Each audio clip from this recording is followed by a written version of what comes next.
Good morning, my loves. Happy Friday. It's Tim in the woods, Friday Ascension update. And just occurred to me as I was kind of staggering out into the garden with my camera and my tripod and my crystal skull, that this is going to be my last Friday update before we move into 2025. I do have a live with my good friend Mir Kafkios on the 31st, but this is my last update. And what a year. I mean, every conversation I've had with other souls kind of serving in a similar capacity to me on the ascension pathway has all been about how incredibly physical this year has been. What we have been through, the tests, the initiations, just the very visceral physicality of our personal experience on this world as it shifts vibration. This year has been the biggest shift. It's seen the biggest movement of energy from one space to another, with the continual kind of spiritual, the portal dates, the equinoxes, Lionsgate. I mean, the list goes on, and you may have heard me speaking before about where we used to receive like peaks and troughs. The way the energy used to move through our process would be we'd have a very high period of light coming in. The density would therefore be stirred up and a bit like throwing a rock into a clear still pond, and then it would drop, and we'd get a period of time where we could navigate, where we could recover, where we would be allowed to just simply embody what we had received in a way that was comfortable for us. But this all went out of the window at the beginning of 2023. And whereas we may have thought that last year was challenging, when it got really physical this year, I rapidly realised there was no downtime between these peaks and troughs. So it's just a linear straight line that goes increasingly upwards, a little bit like maybe riding up a mountain in the Alps or the Pyrenees, and there's a consistent gradient, but you are going upwards all of the time, and you don't get to get your breath back until you either pull over at the side of the road or you actually get to the top. So we have all got personal stories to tell about our experiences this year, and most of them are quite, they're stories that are worth telling because we have achieved something. We've started in one space, been through something that has challenged us mostly on a physical and an emotional level. Obviously the two are very much tied in with each other, and on the other side of it we have achieved something. We have our end goal, or at least once we get to the end goal we can actually see what the entire procedure, drama, or whatever it was else was actually about. Now, I've been tuning in inevitably, as I always like to do, into the energy of next year, and it feels to me to be very different. It feels that we have a very different energy platform to be working with, and it's going to be gearing towards community mindedness, or I like to say community heart-centeredness. This blazing light that has begun to pulse out 4 years ago from the navel chakra is activating that deep longing or instinct that we have to function collectively together, to look after one another, to love each other, to work in harmony, with each other, the animals, the planet, everything that we have around us. And it's only now that we are, or in the recent years, that we've begun to realise just how far that we'd moved away from that. And of course that was all intentional. That was part of our lesson plan. That was what we needed to experience, that disassociation from our hearts, from each other, from the natural sources of empathy and love that exist within us as a core frequency. And now it's all coming back again. But the circumstances that have had to be enacted around us in order to create those changes have been extreme. And I have no doubt in my mind whatsoever that we will see more almost emboldened or desperate acts of very odd behaviour from what we regard as the 3D matrix in order to trigger those that are still not running to the game plan, so to speak. So, but we've all become almost a little bit desensitized to the kind of the monkeying around that we see in the news, in the media. Sometimes we see or experience something that really deeply affects us and we get drawn into that vibration, and then we correct ourselves and we step out again. So next year, this urge, this longing, this deep need for community is going to be manifesting itself within all of us in some way or another.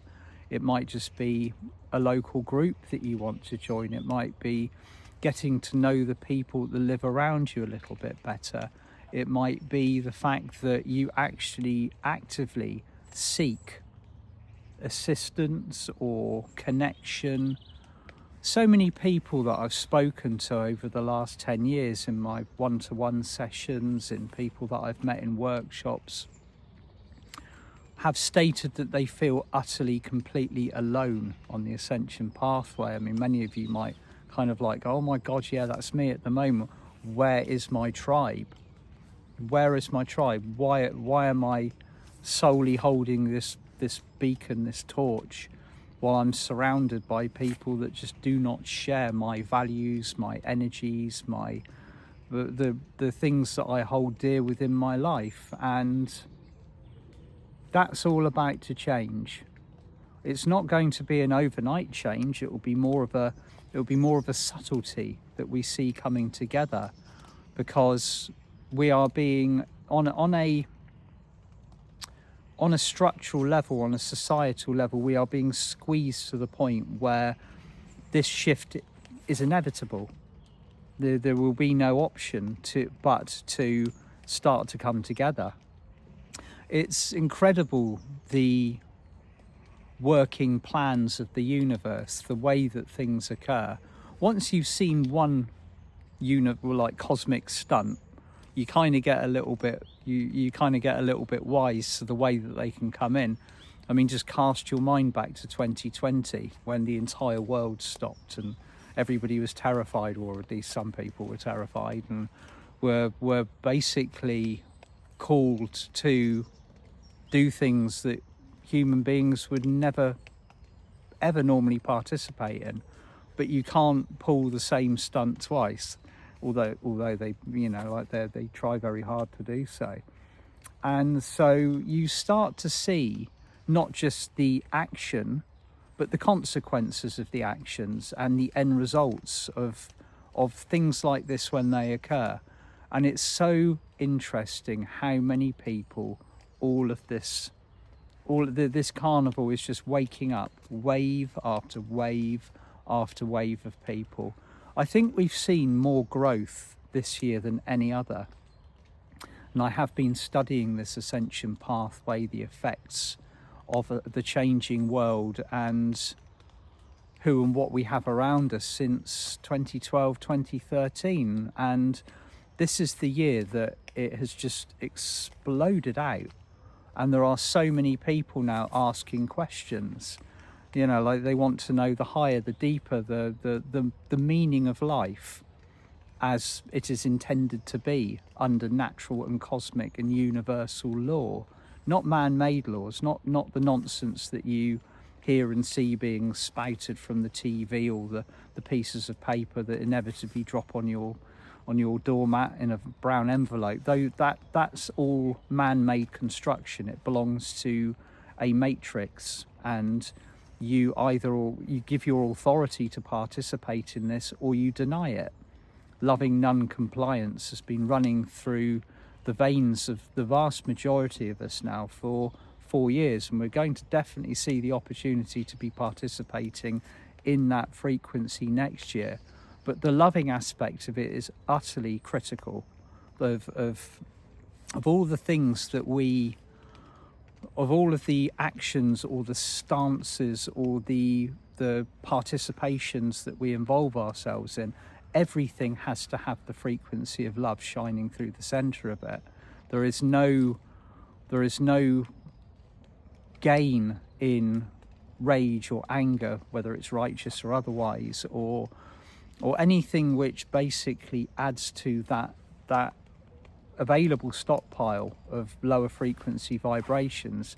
This isn't head in the sand stuff. This is alchemy. This is how to change our world using the frequency of love, and it is the only key that unlocks the door to where we wish to be going. Now, so next year, I've been shown so many times that we will have the choice to be joyful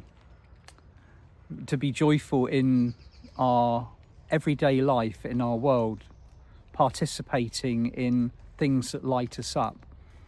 But because we are, and this was explained to me the other night, it's almost something that we have to actively seek. We have to actively seek it because our natural inclination towards joy, satisfaction, peace, harmony, has been so elusive over the years because of the way that we have lived in them, in our matrix, our own personal world. Many of us have moved away from the natural sources of joy, and have seen so many humans over the years reaching out to artificially create that joy.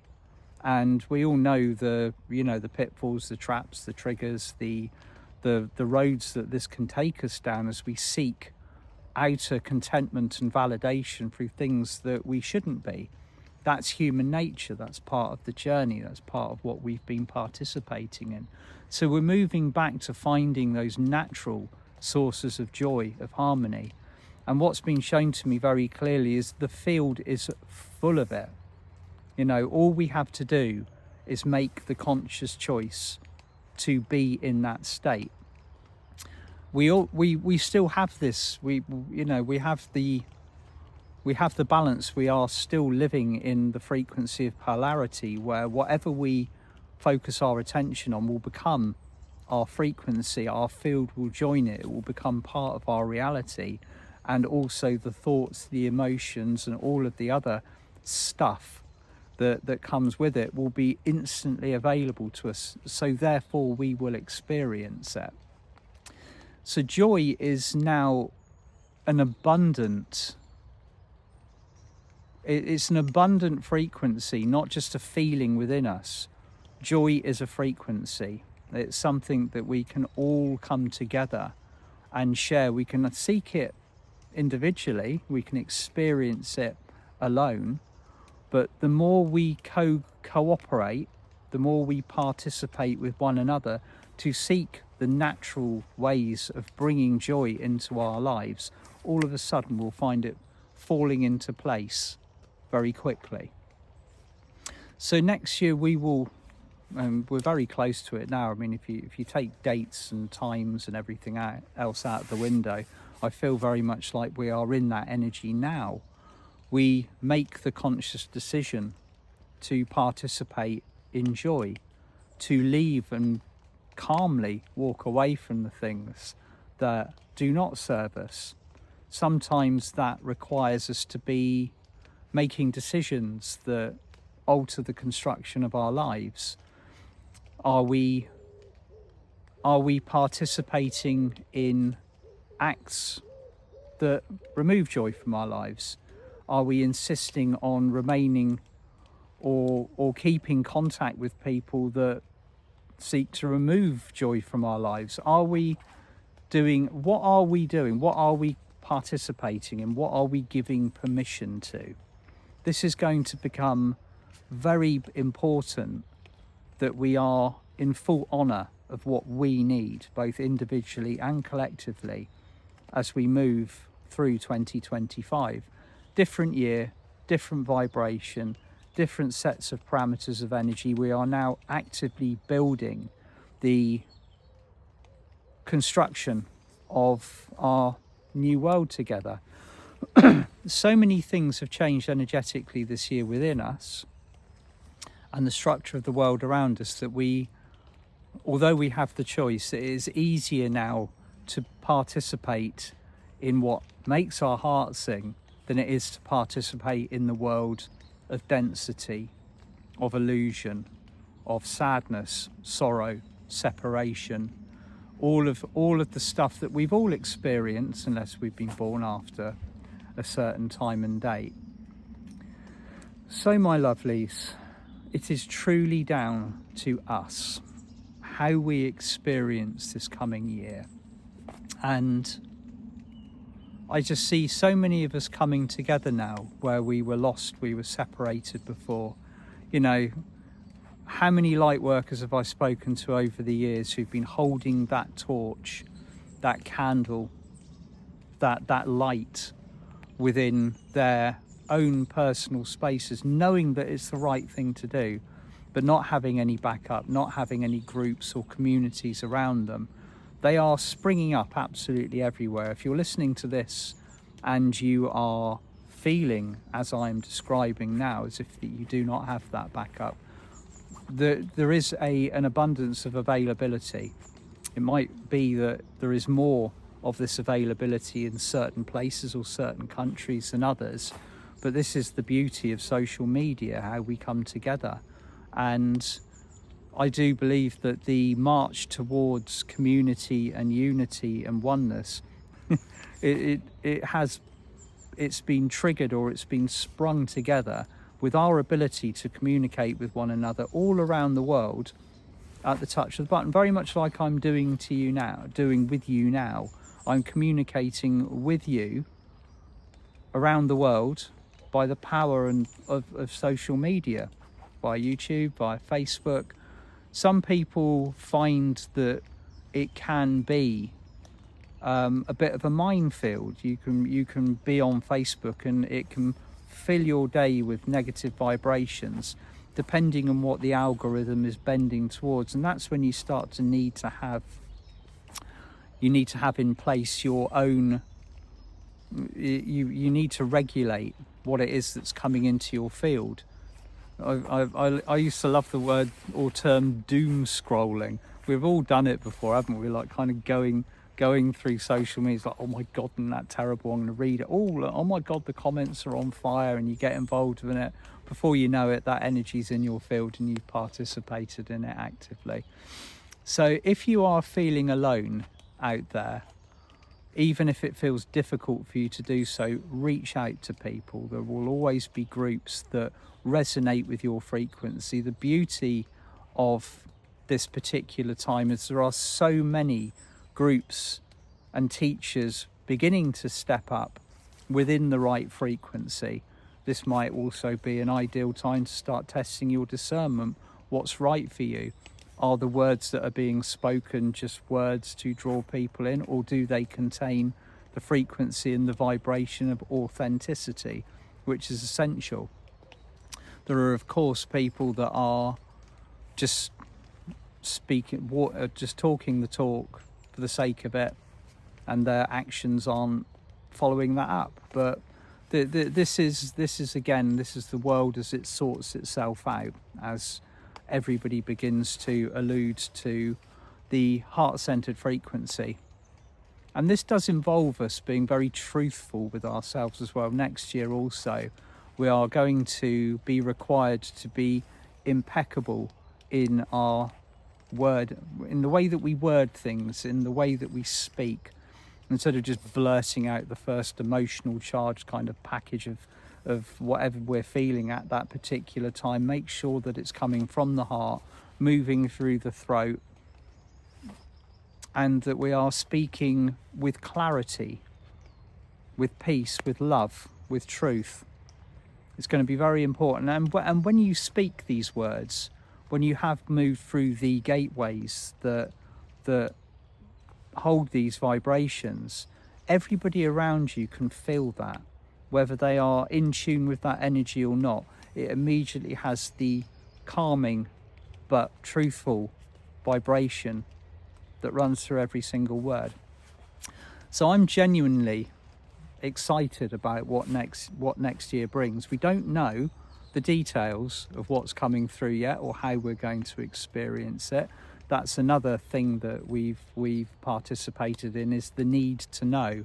We don't know until we need to, which is usually when it's on our doorstep, and we have to respond to it depending on the level of progress or training that we've been through, the initiations that we've either passed or we need to work on more deeply. So it's going to be a big year, but let's be joyful. Let's come together. Let's be joyful. Let's actively seek that harmony that we receive from being with one another, both in live, in the real people need real connection. That's something that we've discovered, particularly, we learned that lesson in the whole 2020 scenario, how good it felt when everybody started to kind of come out of their caves and reconnect again. So from my heart to all of yours, wishing you so much love. I hope you had a good festive period and managed to get a bit of downtime, chilled and relaxed, and are ready for what we are going to be achieving with one another next year. And if you haven't heard already, I'm going to be joining my good friend Louisa Alvethorne at 10 o'clock UK time on the morning of the 29th, and we've got a lovely, powerful embodying it's all of this Christ light that's come in, all of this incredible Christ light that we've received over the solstice period. Louisa and I are coming together to create an embodiment. So that will be an hour's workshop beginning at 10 o'clock on the morning of the 29th. Please come and join us if you fancy diving into that energy. Sending you all so much love. Bye for now.